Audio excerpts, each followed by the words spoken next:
And now for part two of our interview with ESPN His and Hers host, Michael Smith.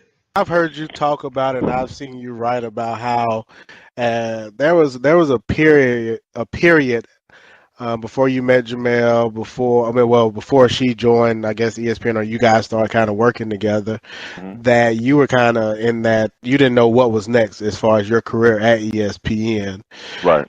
Can you talk about that era? And I'm kind of set that up for how you got started with the His and Hers podcast and numbers that the Yeah. line, et cetera, and all of that. But I think it's important that we at least capture that period of you working at ESPN, because you would think that, like, from our perspective, you're at ESPN. That is a dream job to so many Mhm. people, and Mhm. so for you to be vocal and for you to be honest and for you to say, "Hey, there was a period where I didn't know what the deal was with me at ESPN." Can you kind of share that story? Yeah. No. Gladly. So you're probably talking about 2009 to 2000 and wait, I lose track. Jamel came aboard. I want to say in 13. We became His and Hers in November 14. All right. So let's say 9 to 13, but I'll just start at 9 because between '09 to 13 takes us to me and Jamel. But let's start from 9. So all right, I'm covering the NFL on a pretty high level. Like I'm killing the draft. My favorite thing is the NFL draft. I'm killing the draft, getting scoops. I mean, look, I wasn't as famous at it as Peter King or Jay Glazer, but I take the Pepsi challenge with him any day of the week. Like I was handling mine. I was handling mine, as far as I was concerned, Definitely. Uh from huh. 2004 to 2009. All right, so uh, again, I just hope my story people understand how life works when they hear my story. It just apply it to whatever you're going through. So the powers that be bring me in the office in '09. They're like, yo, we appreciate everything you do covering the NFL, but we got some news for you.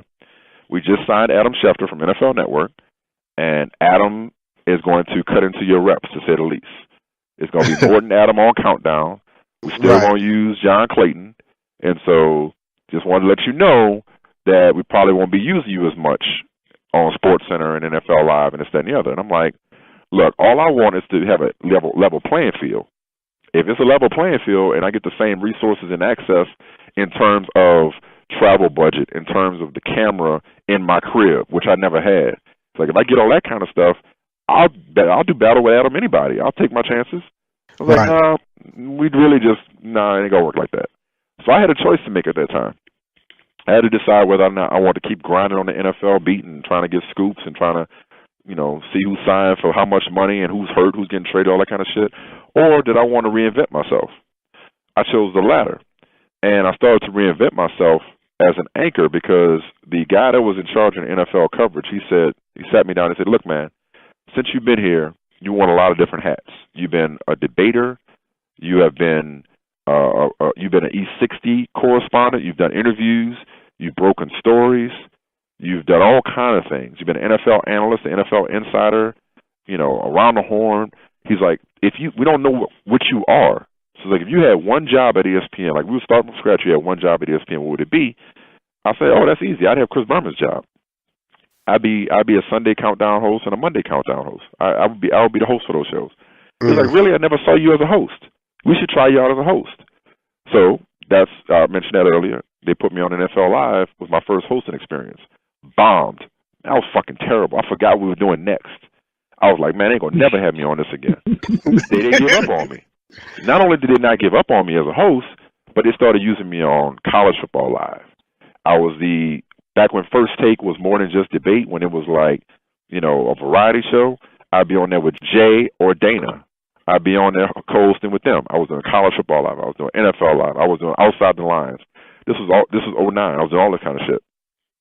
So I'm reinventing myself as this host is kind of like, roving, filling in for different people on different shows. But again, I got impatient. I'm still young. At this point, I'm 28. I'm impatient. I'm like, all right, no, wait, no, I was 30. 30. Yeah, '09, I'm 30. I'm impatient. I'm like, yo, I want something I can call my own. Well, they're starting this show called Numbers Never Lie, this fantasy show. It was going to be fantasy based. It was going to be, analytics based. It was, something different, rooted in numbers, and it needed somebody to do it every day.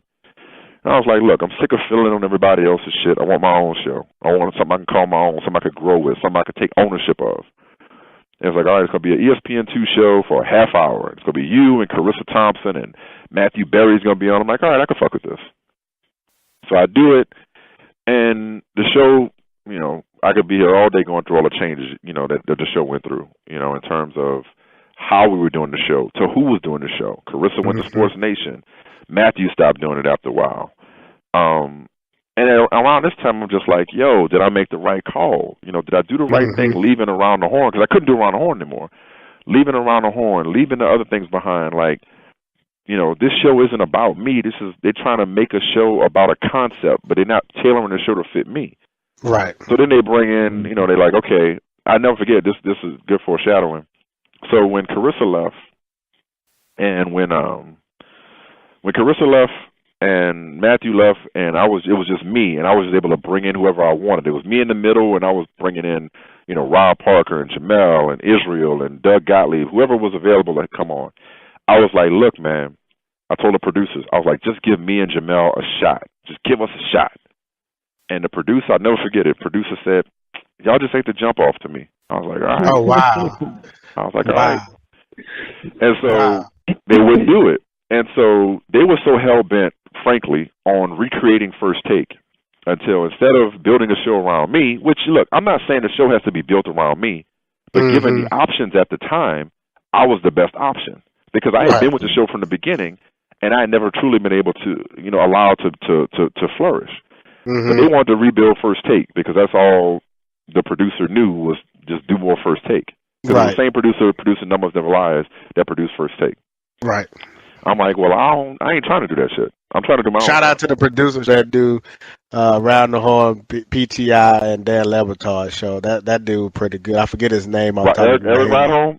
Eric Ride-Home, man. That dude is genius. That dude is when you come to DC, when I see you in DC and I bring you to the studio, I'll introduce you to him. Man, that dude is a genius. I read about him. Anyway, sorry to interrupt. Well, no, that's okay because that's the type of dude that builds around the talent. The type of people I was working for were just trying to build, was just trying to make another show. They were trying to mass produce debate shows, right? So instead of like seeing what they had in me, which okay, no problem, team player, I just want to make the show successful.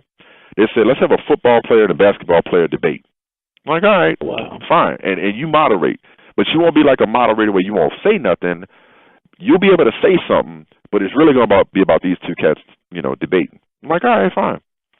Well, to kind of like try to accelerate the story a little bit, let's just say that experiment was dysfunctional on several levels. Like, see, I'm gonna tell you what kind of cat I am in case you couldn't tell. Like, I don't fuck around. Like, when it comes to this shit, when it comes to my livelihood, when it comes to my craft, I take this shit seriously. Like, I may not be the most talented person in the world, but don't nobody out hustle or outwork me ever. So like I take the bull by the horns. Like I take ownership of everything I'm a part of. I'm the motherfucker that in school the group project was due. I do the shit by myself and wouldn't care. Like I wouldn't care. I don't care. It's got to get done, and it's got to get done right. Right. Yep. And I ain't saying the right way is my way, or I ain't saying the only way is my way. But I know what this shit looks like. Okay, and so I'm out here busting my ass, basically producing the show, carrying the show on camera and off camera around a bunch of people on camera and off camera who either have no idea what they're doing or really ain't taking the shit that seriously. Yeah. Okay? Yeah. And so that was dysfunctional. And it remained dysfunctional until Jamel got here.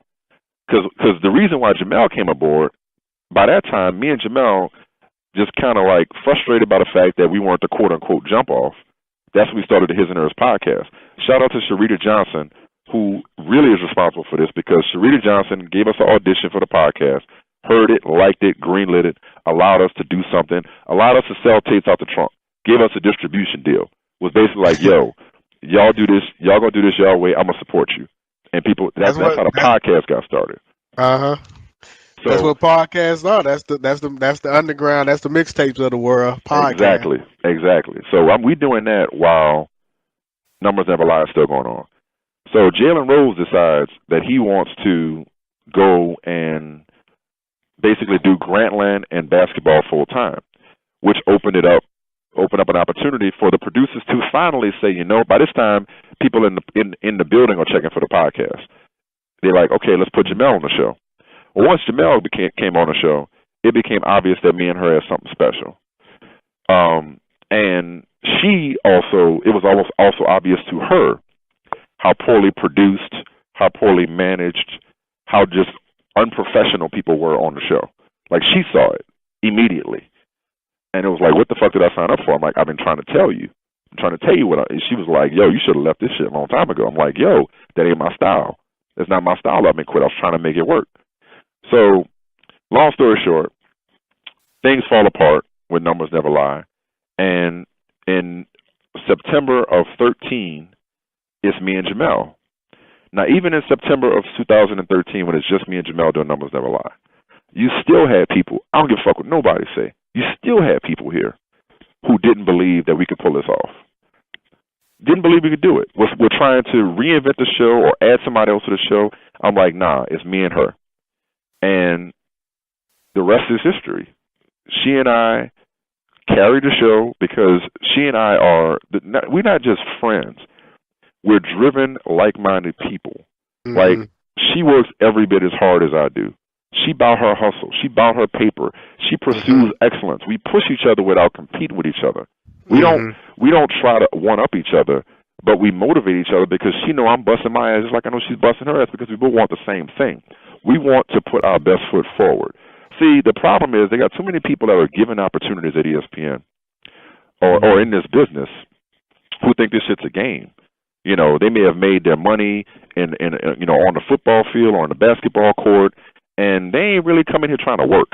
They're trying to get over on the fact that they people know their name or that they played the game, even if they ain't got shit to say, or even if they ain't saying nothing smart, or they feel like they could just mail it in.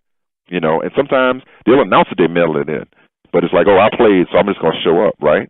Like, me and Jamel knew, especially given that we weren't given opportunities, we knew that we weren't going to get chances at this, that people weren't going to keep giving us opportunities to do this thing, that we weren't going to get, handed anything on a silver platter, that we had to bust our ass in order to make this thing work. So everything you see with this television show, everything, guests, topics, the bars on the screen, the videos we show, everything, we decide that. We have 100% autonomy. Like, there is not a single decision that is made as it relates to this show. No, well, I'm lying. The only decision that gets made now is when we ain't here, we don't really trip about who does the show. Because it's like, we ain't going to be here, so get who you can. Like, we try to give people opportunities that don't otherwise get them. Like, we're very proud of the people that we put on the show and exposure that has gotten them. And a lot of them have gone on to bigger and better things since being on our show at first. But everything about our show, especially once they changed the name, because by 2014, Numbers Never Lie is doing well, and John Skipper, the president, is like, you know what, y'all ought to just change the name to His and Hers, because that's what people know y'all as. Like, well, shit, you ain't said nothing but a word. And so in November of 14, we changed it to His and Hers. And once they put our faces on this thing, the ownership and the responsibility went to another level, because like, yo, this is our show. This is our baby. So I like to say, me and Jamel never got together. We never hooked up. We were never a couple. But that's my work wife. And this show is our baby. This brand is our baby. And we take it real seriously. And so that's what makes us work, is because we're both so determined to be the best that we can be. And we're as invested in each other's success as we are in our own. Like, she loves to see me shine. I love to see her shine. And we know that, when we shine apart, it only makes us Black Star, we come together. Black Star, Method Man and Redman, Outkast, whatever you want to call it, it's like we get together, there ain't nobody better. Like, we damn great apart, but together, we're even better. And so, I guess that's a long story of saying, like, yo, there was a time when I just didn't know if this was the place for me, because I didn't truly know if this place saw me for what I was, or what I could bring to the table, or appreciated what I could bring to the table.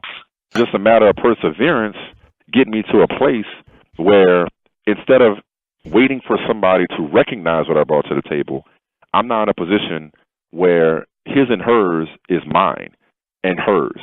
So it's like it doesn't matter what anybody thinks internally about me. Is that, like I said, I've gotten better at being me, and being me is all I have to be. Like I don't have to be anybody else's, definition of what I should be or what they're looking for. Whereas at one point, the producers might have been looking for me to be. I remember, there were people who wanted me to be more like Skip or more like Stephen A. I'm like, man, y'all got me fucked up. I'm like, that ain't, you looking for the wrong person if you looking for me to be more like Stephen Smith or Skip. That ain't me. Sorry. You know what I'm saying? Find somebody else. But now, being Michael Smith is perfectly good enough because Jamel and I persevered enough to be able to take ownership and autonomy of this thing to where now we make our own rules for the most part. And we've also gained a trust and a credibility internally because, look, it's a bottom line business. If the ratings weren't good, ain't nobody out here giving out charity. It's still about making money. Like, right. Our ratings are damn good. We rate pretty fucking good here. The content here, the conversations that we have, the way we do things. They'll never say it, but we know it. They got plenty of shows here copying what we do. All kinds of shows here are copying what we do every day and trying to and putting it on their show, acting like they came up with it. Oh, they got definitely. Plenty of people in here are watching His and Hers and doing things the way His and Hers do it. What do you think it is about His and Hers that's connected to your audience that makes them come back for more? I think the best compliment we ever got still. This was the comment section on iTunes. Back when we used to read that kind of thing, we don't really read it now. But wait, I'm sorry, that probably came off the wrong way. You're good. No, I mean it's because I've tried to stay away from comment sections in general because right, like I'm less active on Twitter than I used to be for that same reason. It's just better mentally. Like I don't I appreciate the love, but I don't need it for validation. But I also don't want to expose myself to the bullshit because I know that I'm not the type of person to walk away from a fight. Right. And so I don't need to waste my time arguing with somebody, like the other day I had to practice some self-control because I opened up Twitter and somebody gave me like a 5-tweet series about what he didn't like about me. I'm like, all right, I could either respond to this or I could go have breakfast with my family. I'm going to choose B. All right. Oh. Anyway, but we don't really read the comments as much anymore. At least I don't because I just don't, it's okay. But anyway, I'll never forget the one where this woman said, you guys are the black friends that I never had. And we thought that was funny. And I think what it is twofold. One, people have fun. Most normal people that don't have issues, they enjoy watching people have fun. So if I'm having fun and we're having fun together, people will enjoy watching us have fun. Unless you're just looking for negativity. If you're looking for negativity or conflict, then we're probably not the show for you. But if you're looking to enjoy yourself, the best 60 minutes of your day, as I like to call it, you're going to watch us have fun. That's one thing. Two, I think a certain age demographic. I'm not even race, because just because it's two black people on the show, which, again, there ain't a person at ESPN that thought that could work until it did work, no matter what they say. Because if they thought a black man and a black woman could carry a show, they'd have done it a long time ago, okay? But it's not about our race, our age group, our demographic, our frame of reference, our pop culture reference. It's like I think there are people who just relate to a lot of the way we talk and the references that we make, and we're on the younger side of on-air talent here. I'm 37, Jamel. You know what I'm saying? So. We kind of people. Don't do that. I know better. Don't do people, that. the young adult crowd connects with us because we, connect with them because of just the stuff that we grew up on. You know what I'm saying? I got a lot in common with y'all because we sound like we're around the same age or whatever. But also more than anything, man, I think the viewer appreciates that we don't make ourselves a story. Like we're not gonna come on here making it about us and what somebody said to us, or what we're not gonna get into it with athletes. We're not gonna get petty about it. We're just not petty, man. We don't make ourselves a story. To each his own. More power to those that do. That's not how we are.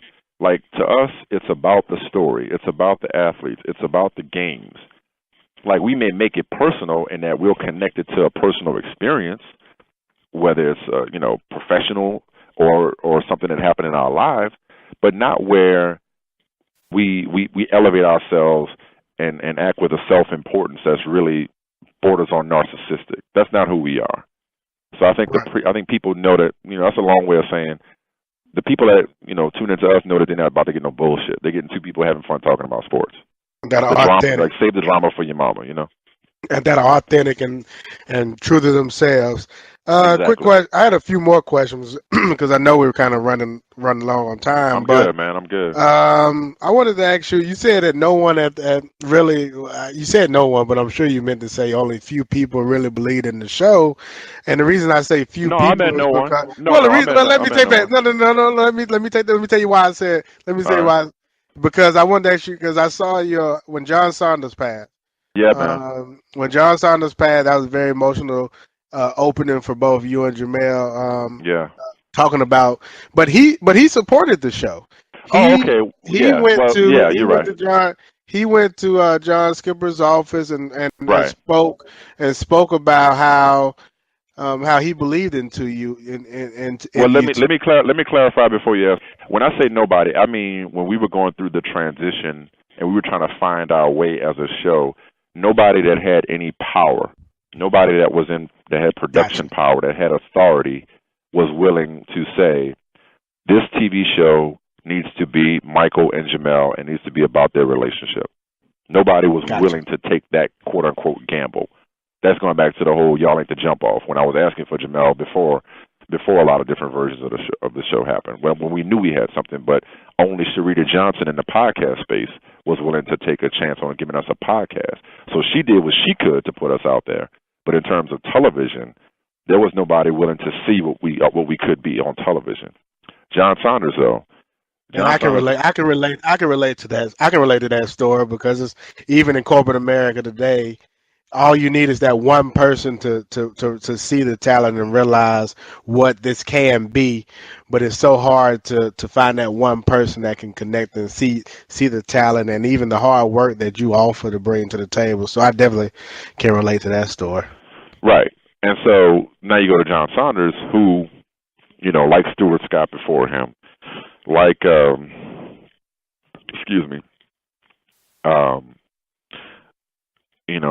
like a Bill Roden, like a Rob Parker. Go down the list of the people that have come before us, the black men and women that have come before. The black men, the black women who are even fewer, or just the women, the people who've had to, fight to invade this sports space, this sports talk, this sports reporting space.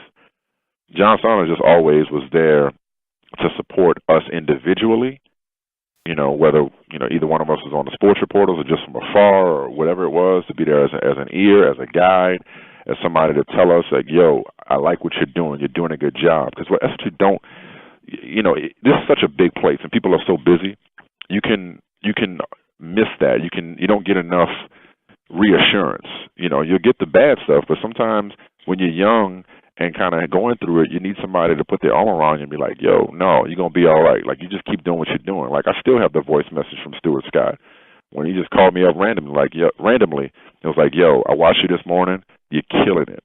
You're killing it. He's like, I just want to work with you, man. I think you're fantastic on television. Stuart Scott telling me this, man, on my voicemail. It's like, so you can't tell me nothing after that. Like, no matter what you may say or may not want to give me, Stuart Scott thinks I'm the shit. That's good enough for me, right? Or even if it's a moment where I need to hear it, just play it. Okay, all right, I'll be all right. Saunders was the same way in his own way. And once we became his and hers, now that's what I'm separating from people putting us together versus once we were together. And John, that was never applied to John. But once we became his and hers, just like, Stuart before him, and he became John watched us every day and all the time and would tweet at us or text Jamel or text me and be like, this, that, and the other. And he was a champion for us behind closed doors in terms of the company really investing even more in us. The company just really getting behind us and realizing, like, yo, this is something. Like, these guys have an opportunity to really be special, understand what you have. And, look, I can say that there are some things coming down the pipe and some discussions that have been had where that's really going to come full circle. Like, where we are now, where I am individually, where Jamel and I are individually, where we are as a team, as a brand, as a show, like the company seems to have really caught on and then some. Like the stuff that they're saying about us to us is beyond my wildest imagination in terms of how I ever thought they viewed us. I never thought they viewed us in the way that I know now that they do. And I don't know when this awakening, this epiphany happened, but his and hers is just scratching the surface. We're just now, we're not even close to getting where we're going to get in the very near future. So it's an exciting time.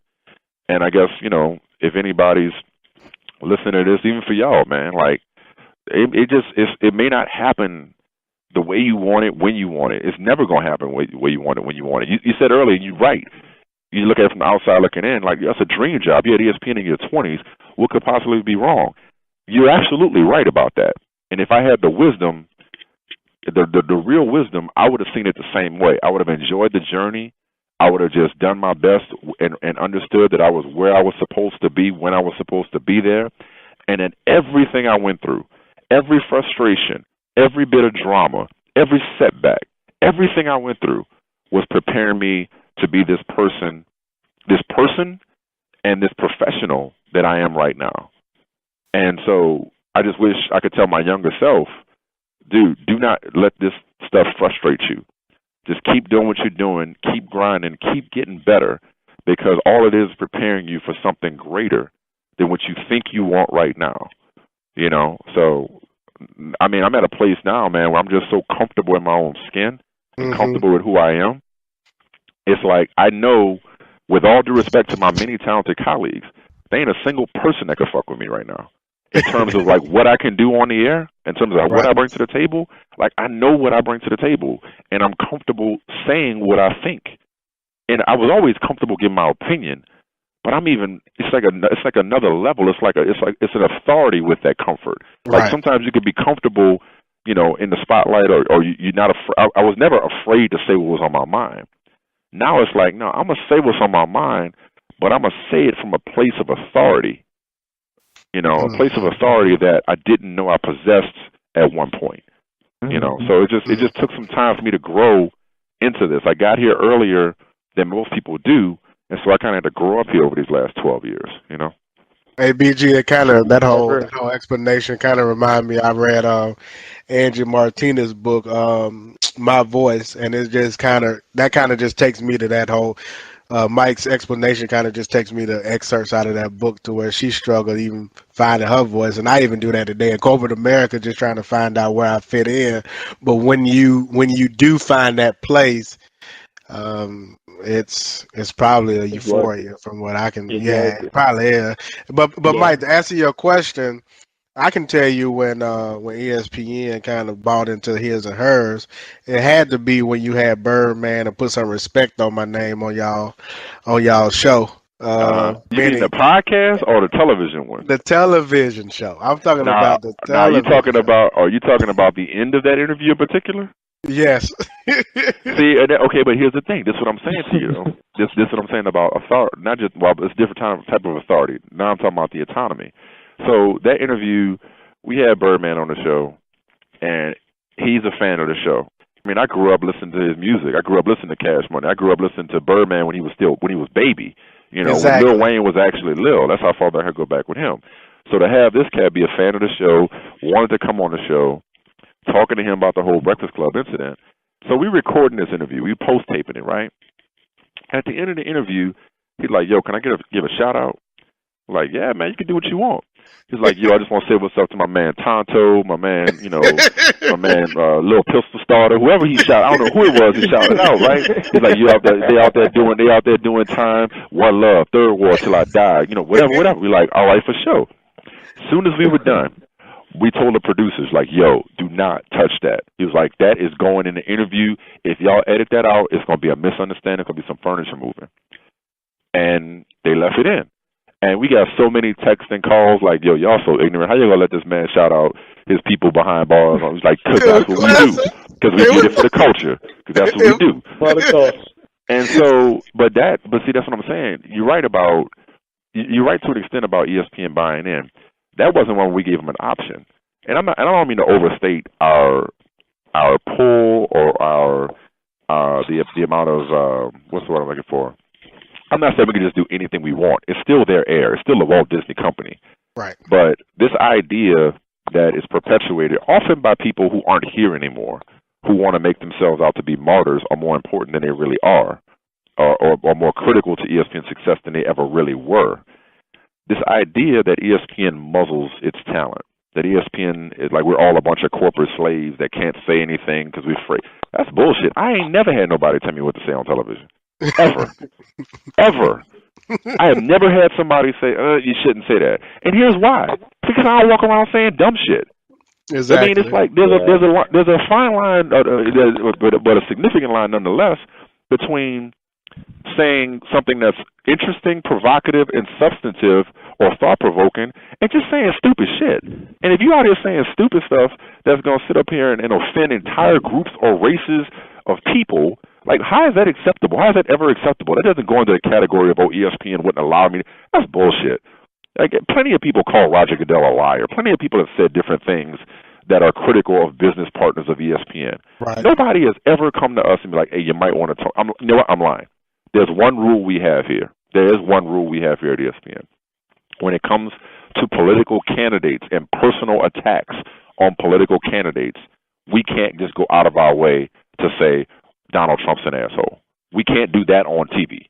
But we can make certain. I've made commentary about Trump and Hillary Clinton for that matter. We can make certain commentary, albeit nuanced and subtle, but we can't go overboard and become the type of show that just takes shot at the presidential political candidates. That's the only limitation we have. But you know what? That's not too much to ask, quite frankly. But in terms of like what we could say about the NFL or what we could say about race relations, I ain't never bit my tongue on any of that stuff, nor has Jamel. And so going back to the Birdman thing, that didn't go up the food chain, but that was one of those things where we didn't give the producers an option, which goes back to this is our show. Now, we may have some battles when the producers get a little nervous, like, oh, we don't know if, is showing this video will get us in trouble, or is writing this on a bar going to cause a problem? Because, we really like to push the envelope. So we might have some battles with the producers, but it ain't a battle that they're going to win. I mean, it's ultimately we determine the content of the show. And they didn't want those problems that would have come with taking that out of the interview. Now, but that's also a personal choice because you got some producers who wouldn't have thought twice about putting that on the air. Some producers are more conservative than others. I'm not trying to shit on our staff. Our staff, we had a really good, hardworking staff, but it's a staff that had to understand like this is his and hers in the truest sense of the word or the phrase. Excuse me. Hey, and BG, they also have the not only the Birdman interview, but another one just to show you the range.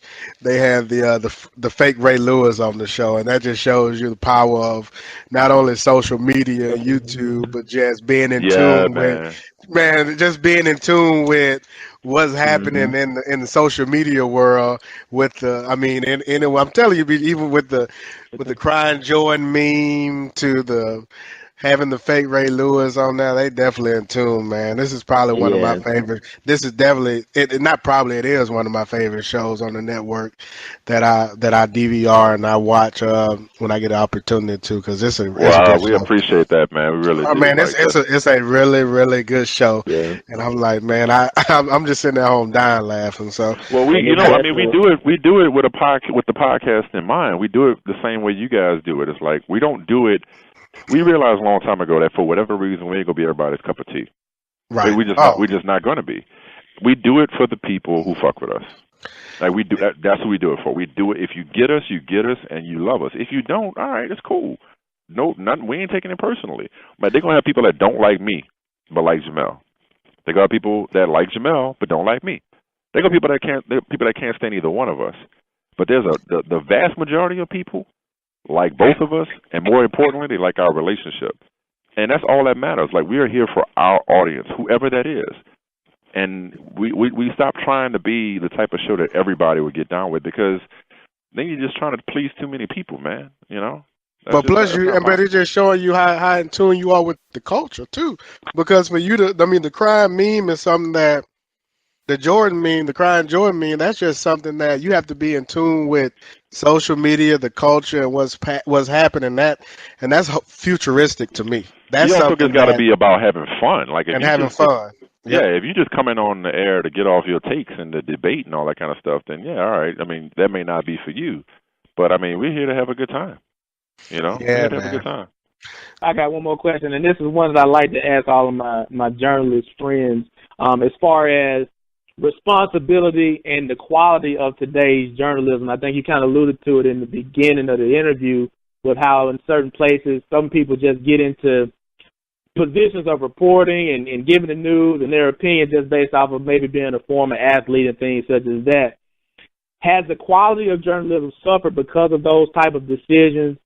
And what do you see as your responsibility as a journalist reflecting news and opinions to your listenership or your viewership? I will say, and I don't. This is not an act of false humility when I say this. I have let go of the notion of being a journalist because I wouldn't disrespect the actual journalist by putting myself in that category. I mean, I'm an entertainer right now. I'm a guy who provides commentary. I have opinions. I like to think I'm more of a broadcaster than a journalist. I'm not out here doing Woodward and Bernstein, type work. You know what I'm saying? But right. I think what's hurt it is the speed. I think there was a time when people took their time when it came to reporting.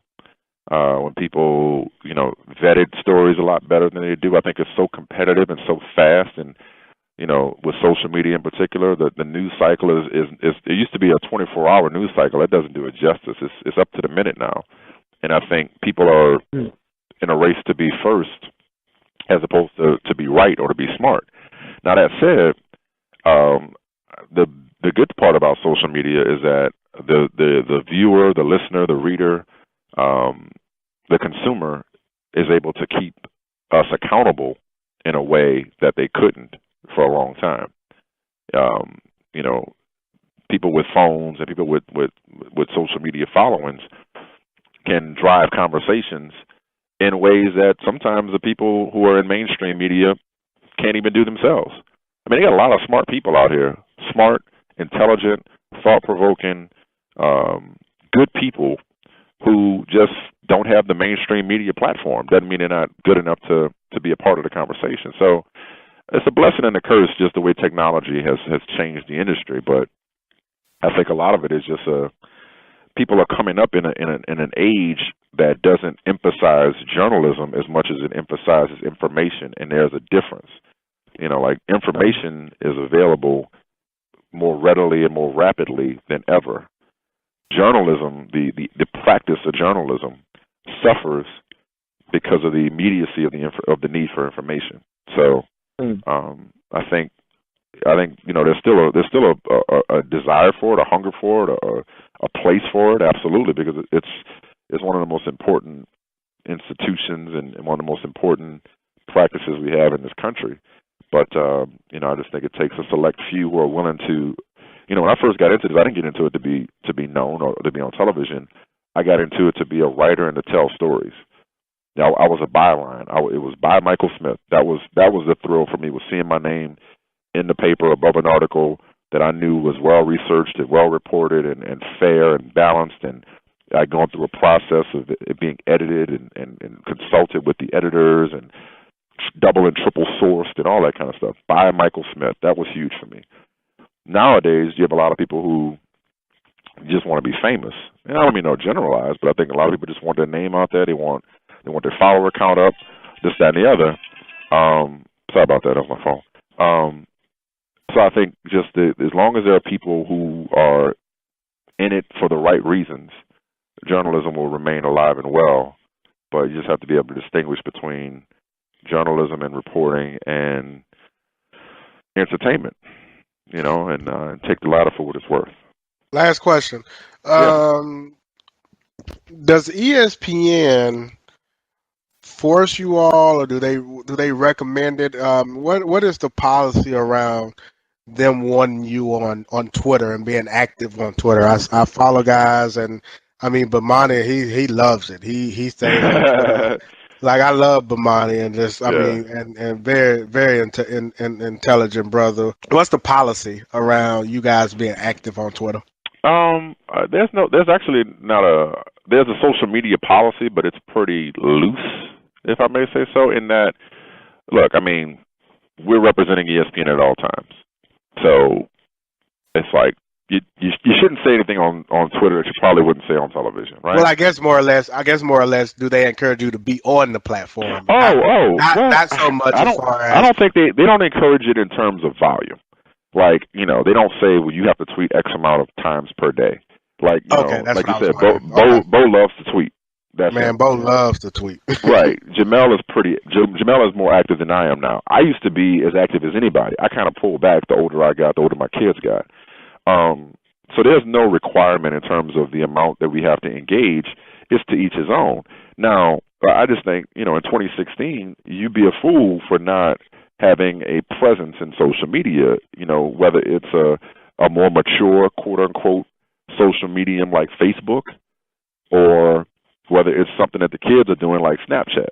I mean, it's almost like you got to keep up with the times to a certain extent. So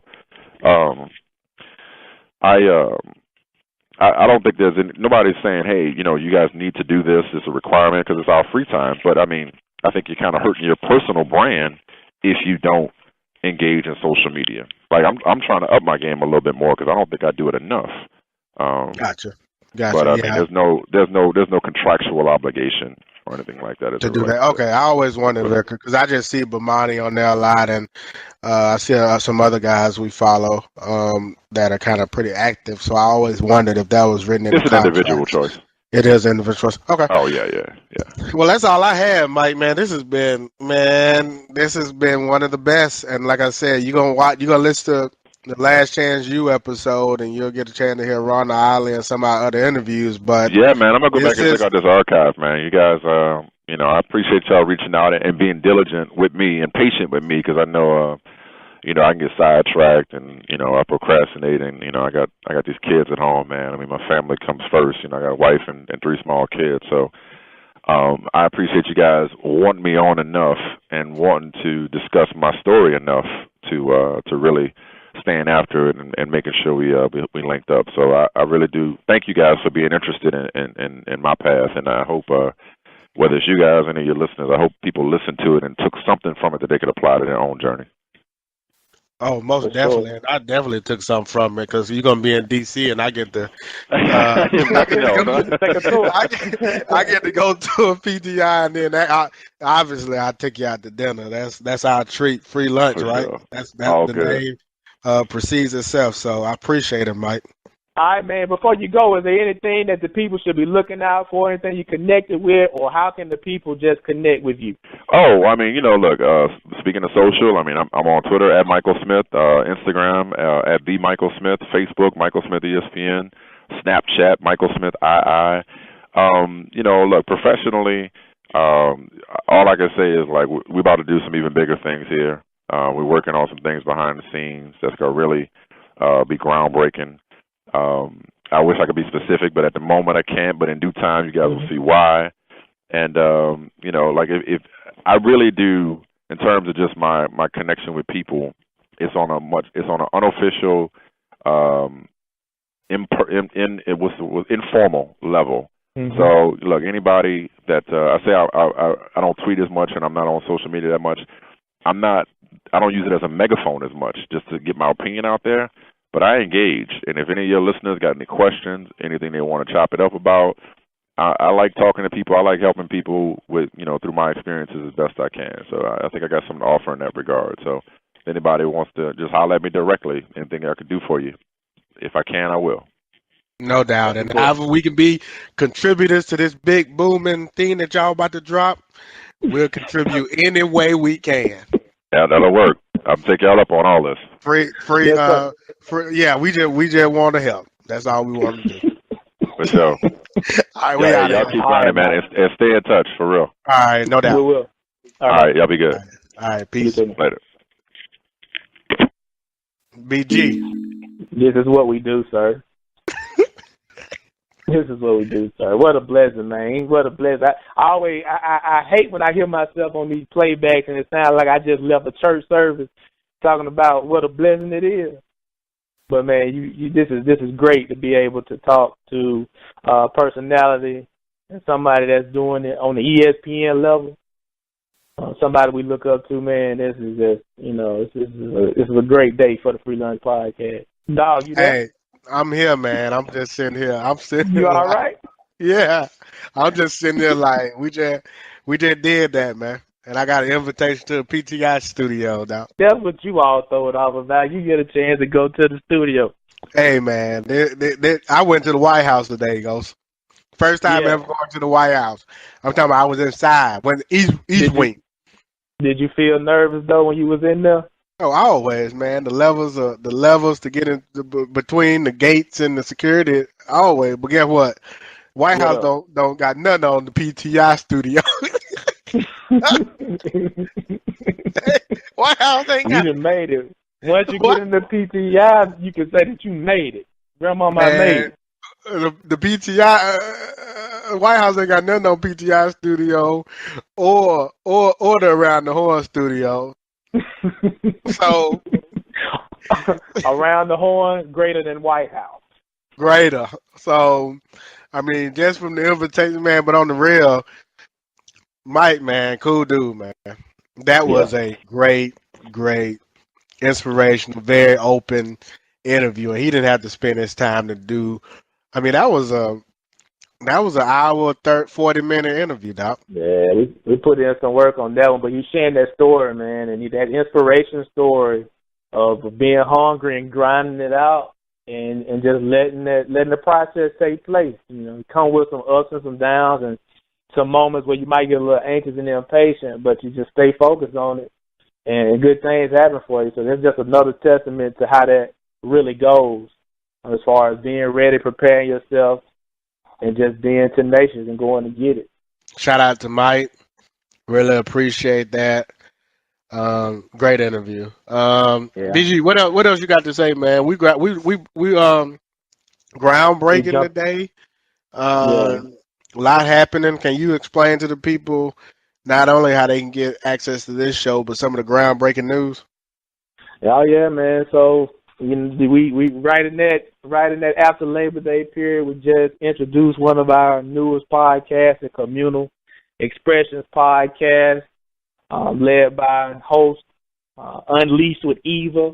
It's a new one, and it's community based. The first episode, they get in the discussion with one of the actual Black Lives Matter Birmingham leaders, Camille Burrows, and they just talk about activism in media.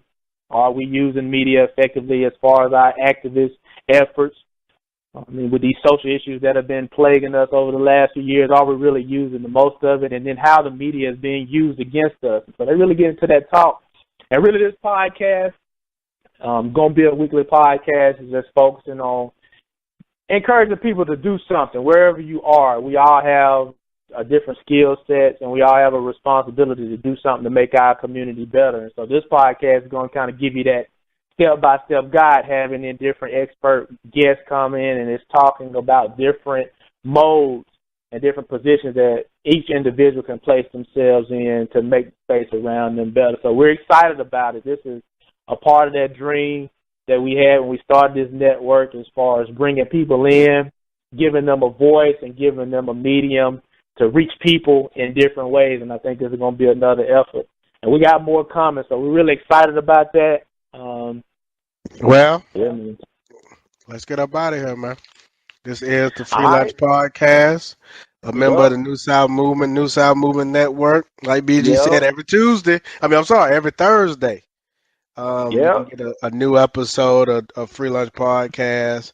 And then BG mentioned the other podcast. When we gonna hear some more season 2? Y'all want that retroscope? Retroscope will be back on the third week in September. I don't know what that date is, but we'll be back that third Monday in September.